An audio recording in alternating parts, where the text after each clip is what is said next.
देशलाई अप्ठ्यारो पर्दा नेपालको इतिहासमा नेपाली कांग्रेस मात्र त्यस्तो पार्टी हो जसले सुरुदेखि अहिलेसम्म मुलुकलाई अप्ठ्यारो पर्दा अभिभावकीय भूमिका निर्वाह गरेर देश जोगाएको छ। हाम्रा सम्माननीय राष्ट्रपतिज्यूले पनि अहिले आफूलाई मलाई मार तर म गलत काम जनता र प्रजातन्त्रलाई गर्दिन, देशलाई गद्दारी गर्दिन भन्ने भाषामा उहाँको जुन वक्तव्य आयो, म सम्माननीय राष्ट्रपतिज्यूलाई हार्दिक धन्यवाद दिन चाहन्छु। एक थरीका नेताहरू विदेशीहरूसँग मिलेर दलाली गरिरहेका छन्, एक थरीका चाहिँ हिजोका पूर्व कांग्रेसका नेता रामचन्द्र पौडेलले यो देश र जनता प्रजातन्त्रलाई म गद्दारी गर्दिन, मलाई मार, म तिमीले भने गर्दिन भनेर भनेर सक्ने यहाँ फेरि कांग्रेसले गर्छ। त्यसकारण कांग्रेस मात्रै संकटको बेलामा यो देश जोगाउने पार्टी र पार्टीका नेता कार्यकर्ता भन्ने कुराले प्रमाणित गरेको छ। मैले अहिले यति कुराहरू बोल्दा बोल्दै मलाई भोलि आजैबाट मलाई खतरा बढ्न सक्छ। खतराको बाउ बढोस्, म देश र जनता र प्रजातन्त्रलाई भन्न तयार छु। जो साथीभाइहरू अहिले तपाईहरु मलाई ठूलो संख्यामा यहाँ म यहाँ आउँछु भनेको थिएँ, तपाईँ ठूलो संख्यामा आउनु।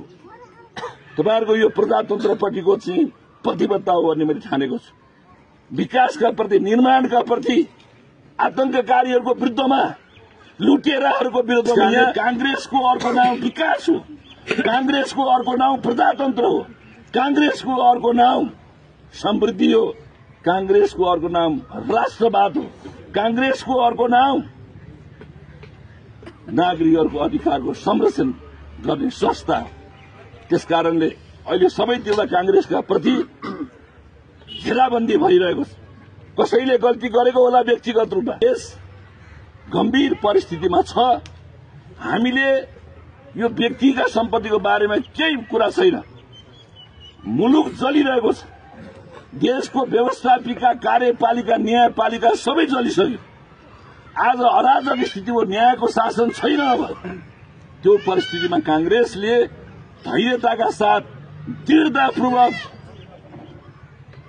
बलिदानी राष्ट्रका लागि दिनुपर्छ भन्ने तयारी भएर मुलुकका लागि अगाडि बढ्नुपर्छ।